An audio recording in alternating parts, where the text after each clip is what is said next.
Welcome to Jaai creations, a unique art studio.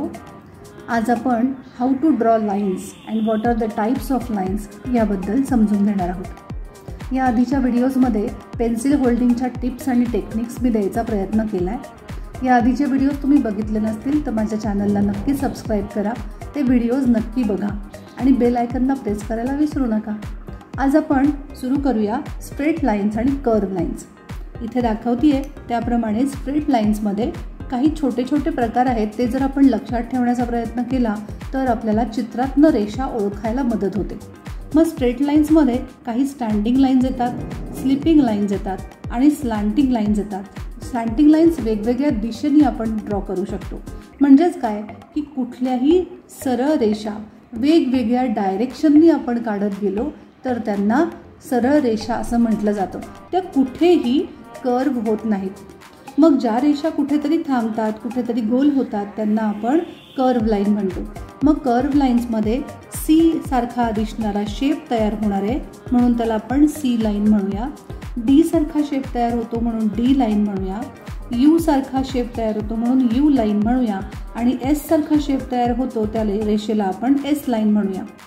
असं खरं म्हणजे कर्व रेषांना किंवा स्ट्रेट लाईन्सला काही नावं नाही आहेत, पण आपण जर ती नावं देऊन लक्षात ठेवलं तर आपल्याला चित्रातल्या रेषा समजणं सोपं होतं। म्हणून आपण याला C line, D line, U उलटा यू, एस उलटा एस आणि काही नागमोडी रेषा किंवा काही कर्व वेवी रेषा या आपण न चुकता, न थांबता, न कुठेही पेन्सिल उचलता जर काढल्या तर याला वेवी रेषा म्हणू।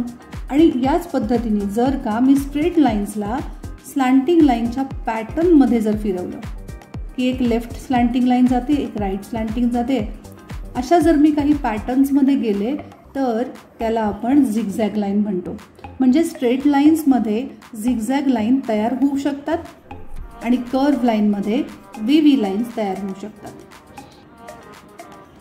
अशा जर का आपण आपल्या रेषांना नावं देऊन आपण लक्षात ठेवू शकलो तर चित्रातनं रेषा बघणं सोपं होतं। आणि लाईन्स हा पार्ट चित्रातला सगळ्यात महत्त्वाचा पार्ट आहे। मी प्रत्येक व्हिडिओमध्ये हे तुम्हाला सांगत आले की रेखाटनामध्ये रेषा खूप महत्त्वाच्या आहेत। चित्रात रेखाटन जसं महत्त्वाचं तसं रेखाटन करण्यासाठीच्या रेषा महत्त्वाच्या। त्या रेषा जर का आपण अशा नावं देऊन लक्षात ठेवल्या तर चित्रातल्या रेषा ओळखून कॉपी करायला सोपं जाईल। जेव्हा आपण एखादी गोष्ट स्वतःच्या मनाने काढतो त्यावेळेला आपण थोडंसं ब्लँक होऊ शकतो। सो आपण पहिल्यांदा जेव्हा बिगिनर्स असता तुम्ही, ज्या वेळेला सुरुवातीला तुम्ही चित्र शिकायला जस्ट सुरू केलं आहे त्यावेळेला ड्रॉइंग करत असताना आपण एखादं चित्र रेफरन्सला ठेवून जेव्हा त्याचा कॉपी करायचा प्रयत्न करतो त्यावेळेला चित्राला ऑब्झर्व करणं गरजेचं आहे। तर त्या ऑब्झर्वेशनमध्ये या लाईन्स जर आपल्याला माहीत असतील तर आपण त्या पद्धतीने त्या रेषांच्या मदतीने आपण रेखाटन सोप्या रीतीने करू शकू किंवा तो शेप आपण चांगल्या पद्धतीने ऑब्झर्व करू शकू। आणि ऑब्झर्व चांगला केला तर ड्रॉही चांगला करता येईल। म्हणून परत लक्षात ठेवण्यासाठी सांगते स्ट्रेट लाईन्स आणि कर्व लाईन्स। आजच्या आपल्या व्हिडिओमध्ये आपण ह्या दोन रेषा शिकतो आहोत। त्याच्यामध्ये स्ट्रेट लाईन्स म्हणजे जी कुठेही वळत नाही, जी कुठेही गोलाकार होत नाही त्याला स्ट्रेट म्हणतात, आणि जी सगळीकडे गोलाकार होऊ शकते, वेगवेगळ्या शेप्समध्ये फॉर्म होऊ शकते त्याला आपण कर्व लाईन्स म्हणतात। म्हणजे याच्यातनं एक लक्षात ठेवण्यासारखं हे पण आहे की लाईन्स या शेपला जाऊन मिळतात। जर काही रेषा आपण एकमेकांना जोडून घेतल्या तर त्याचे शेप्स तयार होतात। याबद्दल आपण पुढच्या व्हिडिओत नक्की जाणून घेऊया। आत्ताचा व्हिडिओ तुम्हाला कसा वाटला ते मला कमेंट करून नक्की सांगा। माझ्या चॅनलला सबस्क्राईब केलं नसेल तर तेही करा आणि बेल आयकॉनला प्रेस करा। इथून पुढचे सगळे व्हिडिओज नक्की बघा।